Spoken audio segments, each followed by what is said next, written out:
Continuamos con su programa Hablemos de Seguridad. Ya nos encontramos con nuestra segunda invitada de la tarde. De verdad que es un honor tenerlo en este programa Hablemos de Seguridad, aquí en @radio. Todas las personas que recién sintonizan o se enganchan a @radio pueden escucharnos, sintonizarnos a través de la web en la www.radio.p en todo el mundo. Y dejar sus comentarios, sugerencias a través del Face, el Twitter, o llamarnos al 682-1623, porque su opinión a nosotros nos importa en temas de seguridad ciudadana. Ya nos encontramos con la doctora Juliana Grimaldo. En lo particular, ella pertenece también al equipo Serenazgo de Seguridad del Perú como una de nuestras ponentes, una gran profesional que ha estado en México el año pasado. Y vamos a hablar del tema, pues, un análisis político sobre este tema del acoso político. La verdad que me preocupa este tema, recién que lo escucho, doctora. Muy buenos días, bienvenido al programa Hablemos de Seguridad. Buenos días, Armando, muchas gracias por la invitación. Sí, nos ha parecido importante tratar el tema del acoso político en el Perú, a raíz también del proyecto de ley que sabemos de que se ha presentado y que actualmente ya está con un dictamen favorable de la Comisión de la Mujer, y queríamos pues contarles un poco sobre lo que es el acoso político en el Perú y además detallarles también un caso reciente, ¿no?, de acoso político. Nos preocupa, pero también estamos con otro invitado, el doctor Manuel Pando. Él es asesor del Congreso, analista político, también conoce mucho el tema, y también vamos a estar tratando de desminuzando este tema que es muy importante. Doctor, muy buenos días, bienvenido al programa Hablemos de Seguridad. Buenos días, Armando, buenos días, Juliana, y saludos a todos los que nos están escuchando a través de esos medios y aquí para contestar lo que usted desee. Excelente. Doctora, cuéntenos sobre este tema. La verdad que me ha dejado en shock, el acoso político. ¿En qué consiste? ¿Cuáles son sus causas y sus implicancias? En el Perú pocos lo denuncian este tema o quieren hablar de este tema, de que es la verdad que preocupante. Sí, mira, te explico un poco. Aproximadamente son 3.000 mujeres en todo el Perú que tienen un cargo político, ¿no? De esas 3.000 mujeres que han postulado y que ostentan un cargo político, aproximadamente el 40% afirma haber sufrido acoso político, ¿no?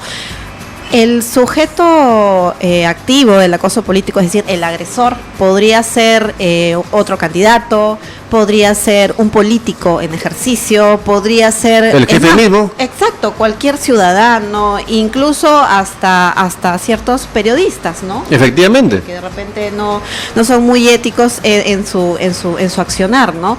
Podrían pues presentar estos actos de acoso político, ¿no? La verdad que, y este caso, doctora, ¿cómo se debería actuar? Usted es un profesional de carta cabal, conoce el tema. ¿Qué recomendaciones daría a nuestros oyentes del Perú y del mundo que nos escuchan tratando este tema del acoso político? Sí, mira, en principio definamos un poco lo que es acoso político, ¿no? El acoso político son todos los actos que se realizan con la finalidad de obstruir, obstaculizar, restringir, menoscabar el ejercicio de los derechos políticos de las mujeres en el Perú, ¿no? Esa es la definición de acoso político. El proyecto es muy interesante, el proyecto de ley, porque está planteando, lo ha presentado la congresista Verónica Mendoza, es muy interesante porque está planteando incluso una pena privativa de libertad para las personas que cometan acoso político. Acoso político. Exacto, es algo muy, muy preocupante porque no solamente son aquellos actos de hostilización que, digamos, vulneran los derechos políticos de las mujeres. No lo veamos solamente así, sino que también esos actos de hostilización incluyen otros actos, por ejemplo, de acoso sexual, violencia física, violencia psicológica hacia las mujeres, los cuales podrían llevar, y como de repente está pasando en la actualidad, a que menos mujeres ocupen pues, cargos políticos, como es lo que ha sucedido en el Congreso, que de repente Manuel podría tocar ese explicar y tocar un poco más ese tema de la participación política de las mujeres, ¿no? Efectivamente. Doctor, en ese aspecto, ¿cuál es su opinión, su punto de vista en este aspecto?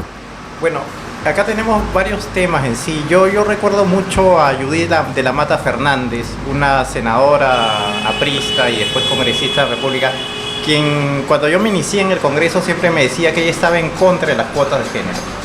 Y me decía, yo estoy en contra de la cuota de género porque yo soy una mujer que me he desarrollado y me he valido por mí misma.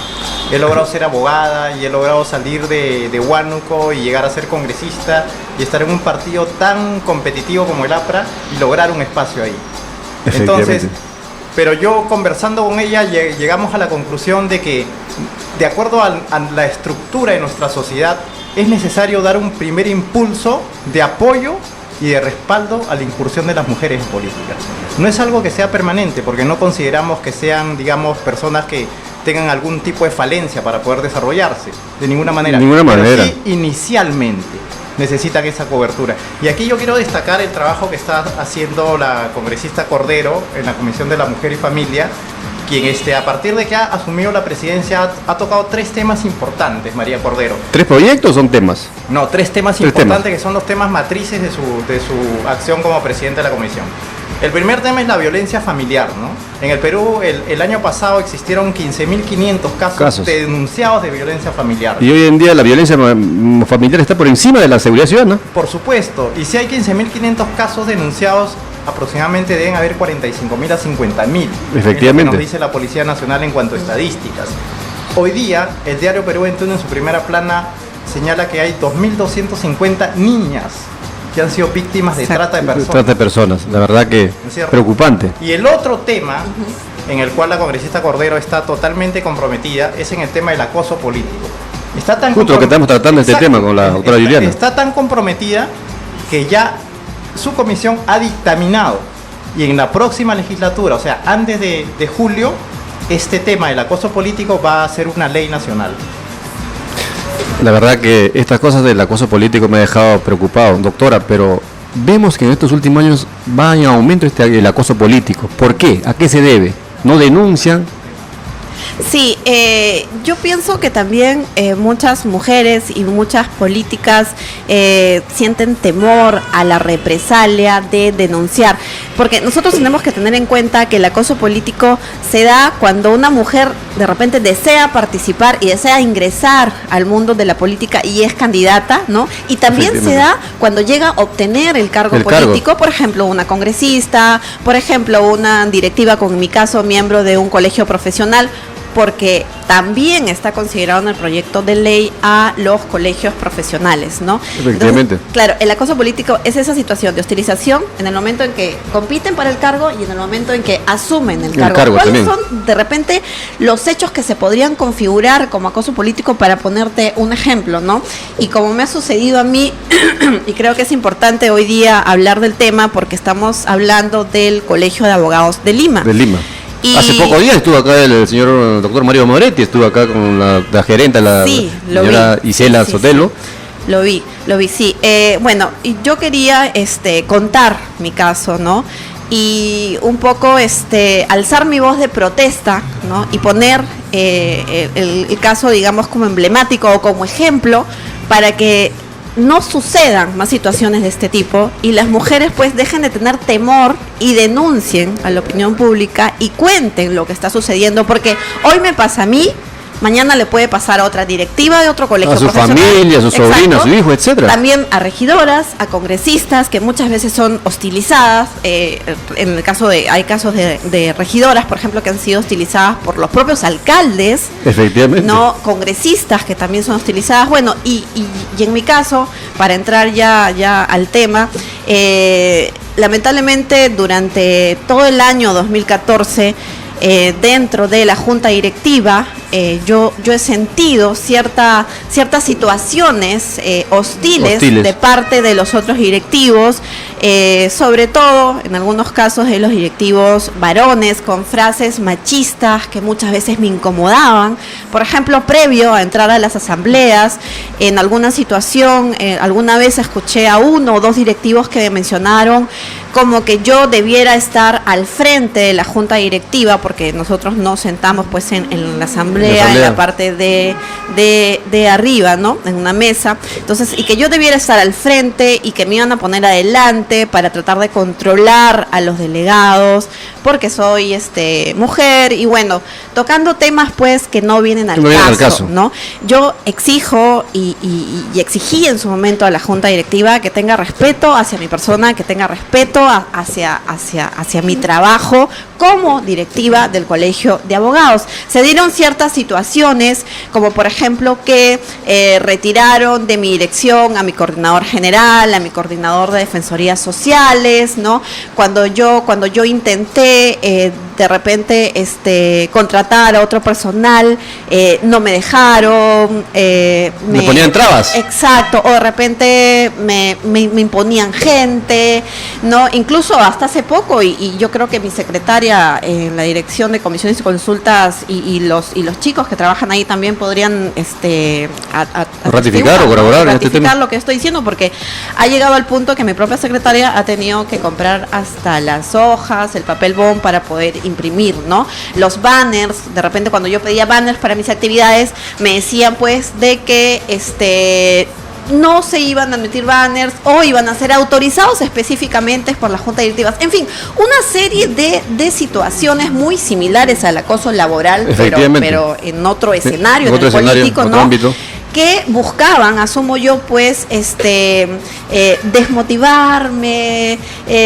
para que yo ya no siga haciendo, pues, las actividades como las caravanas jurídicas que veníamos haciendo en distritos como Pamplona Alta, en distritos, perdón, como San Juan de Luriganchos, como San Juan de Miraflores, con personas, pues, con las poblaciones más vulnerables, llevándole el derecho a la asesoría legal gratuita, ¿no? En las juntas que teníamos, en las sesiones, también sentí un poco ese clima hostil, ¿no? En mis intervenciones no me daban la palabra, ¿no? Se demoraban mucho. Cuando yo reclamaba que por favor me contesten mis escritos, cuando pedía mi personal y pedía, pues, todo el apoyo que una directiva necesita, presupuesto, logística, no me contestaban los escritos, ¿no? Mandaba 1, mandaba 2, mandaba 3 y no me contestaban los escritos. Y en este aspecto, doctora, ¿cómo lo ha tomado el decano del Colegio de Abogados? Bueno, en el mes de enero, estando en una sesión de una junta directiva, me sorprendieron entregándome un informe del secretario general al actual decano, en el cual se decía que se me iba a aplicar la causal de vacancia por inasistencias, ¿no?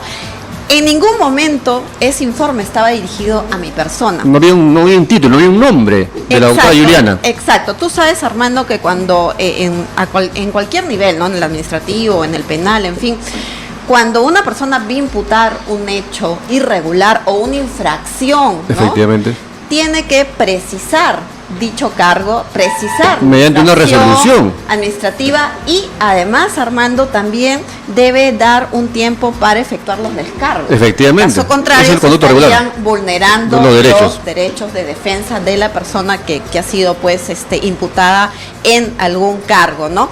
Y eso sucedió conmigo. Yo lo que exigí es que se me den todos los documentos para poder defenderme. Ejemplo, Armando, las listas de asistencia, ¿no? Durante el 2014 de todos los directivos, incluyéndome por supuesto a las sesiones de junta, y también pedí que se me muestre los acuerdos en los cuales se desaprobaban las licencias o las justificaciones que yo había presentado en su momento para no asistir. Se me respondió por escrito, y eso, se me respondió, te digo, Armando, a la tercera o cuarta vez que lo pedí, ¿no? Se me respondió que mi pedido era, pues, impertinente, ilegal y que no guardaba relación con el cargo o la materia, o el cargo imputado, ¿no? Que no guardaba ninguna relación y que yo estaba haciendo un pedido, pues, impertinente. Eso fue lo que se me contestó, y en ausencia, habiendo presentado un certificado médico porque estuve enferma, en ausencia, sin haber presentado mis descargos, me vacó la junta directiva y sin ningún análisis de los artículos vulnerados, supuestamente vulnerados del estatuto, sin pruebas y sin darme los documentos para que yo pueda elaborar mi estrategia de defensa, la junta decidió vacarme un 27 de enero, estando yo con descanso médico. La verdad que esto nos preocupa. Doctor, ¿cuál es su opinión sobre como especialista en el tema, como abogado también en este tema? ¿Qué recomendaciones o cómo deberíamos actuar las mujeres del Perú en este tema del acoso político? No, sin duda, lo primero, saludar a Juliana y solidarizarme con ella por esta vulneración que nos está comentando recién ahora. y también felicitarla porque se ha atrevido a decirlo, ¿no? Efectivamente, bueno. Y ya no seguimos la famosa costumbre de hablar a media voz, ¿no? Lo cual es bastante importante. Yo sin duda como abogado y como parte del gremio de abogados, pues rechazo este tipo de prácticas. Me causa mucha preocupación que al interior del Colegio de Abogados, que debería defender la legalidad, la ley, los principios constitucionales, el derecho a la defensa, que veo que es lo que se ha vulnerado en este caso, se esté atropellando de esa manera. Y tengo entendido que ha habido casos anteriores, ¿no? De otros directivos que también han sido vacados, y de otro directivo que ha sido de una u otra manera aparentemente obligado a renunciar, ¿no? Entonces digamos que es una práctica constante que se viene ejerciendo a través de algunos miembros, digamos, de la junta directiva del Colegio de Abogados, y que yo estoy seguro que luego la legalidad, Juliana, y la ley te amparará, igual que lo ha amparado Efectivamente. al directivo García Villena, quien ha sido repuesto por el Poder Judicial en su cargo. Y sin duda tienes toda nuestra solidaridad y nuestro respaldo, ¿no? Y recordarle a los miembros del Colegio de Abogados, porque veo en Juliana una juventud bastante importante y una proyección política interesante, recordarles la frase que dijo González Prada en el discurso de Politeama, ¿no? Viejos a la tumba y jóvenes a la obra. Efectivamente, la verdad, todos nos solidarizamos con la doctora Juliana. Justamente este programa Hablemos de Seguridad en @radio se trata de eso, de que sea una tribuna abierta para ustedes los profesionales que denuncien los hechos, y en este caso también esto nos dice, pues, la verdad que no tenemos la seguridad de estar en un trabajo, pues, nosotros con la plena tranquilidad, que tú puedes ejercer tu ejercicio, tu profesión a carta cabal, doctora. Claro, es importante la participación política de las mujeres en el Perú. Por ejemplo, en Perú no tenemos una presidenta mujer, no ha habido una presidenta mujer, como sí, por ejemplo, ha ocurrido en Chile, en Argentina, Brasil. En Brasil, ¿no? Entonces, lo que nosotros queremos y lo que me motiva también a salir al aire y hablar sobre este tema es darles un mensaje a las mujeres para que se interesen en política, ¿no? Para que puedan luchar y lograr, ¿no? Tener un lugar y un espacio como regidora, como alcaldesas, como presidentas regionales, como congresistas, ¿no? En fin, ¿no? Y participar activamente de la política, ¿no? Y si en esa lucha, en ese camino, porque sé que es un camino difícil, pues tienen obstáculos, pues que los denuncien, ¿no? Que los denuncien y que reclamen y que defiendan sus derechos, porque es un derecho constitucional a la participación política de las mujeres. Y es importante, ¿no? Por ejemplo, hoy día vemos que el porcentaje de mujeres congresistas ha disminuido, ¿no? Con relación, claro, con relación a la etapa anterior, ¿no? Y eso realmente, pues, nos apena, ¿no? Hay muchos actos que se configuran perdón, como acoso político, ¿no? Dentro de este proyecto, que me parece muy interesante mencionar, ¿no? Uno de ellos, por ejemplo, es cuando se le niega a la persona el acceso a la información, como ha pasado en mi caso, ¿no?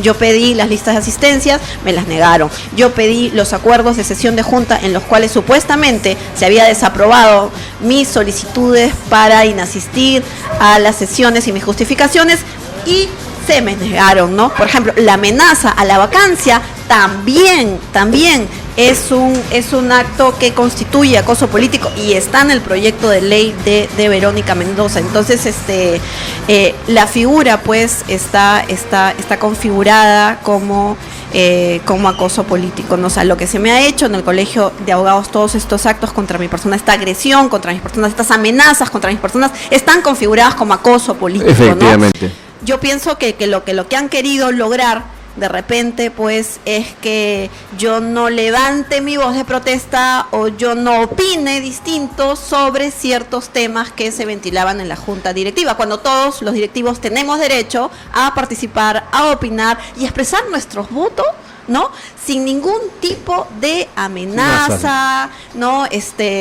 No sé, coacción, represalias, como la vacancia, ¿no? Que siempre Doctora, era el fantasma de que amenazaba en la junta directiva. Doctora, nosotros sabemos todos de su gran calidad profesional que es, nosotros le agradecemos participar en nuestro programa Hablemos de Seguridad, muy pronto sabemos que será repuesto en su cargo porque usted es una gran profesional y le agradecemos pues por visitarnos en nuestro programa Hablemos de Seguridad. Hasta la próxima oportunidad, de repente le estaremos invitando al doctor Manuel Pando y la doctora Juliana. Muchísimas gracias por su participación en este programa Hablemos de Seguridad. Hasta la próxima. Conmigo retornamos el próximo sábado con otros invitados importantes pues, en el tema de la seguridad ciudadana. Muchísimas gracias. Hasta el próximo sábado.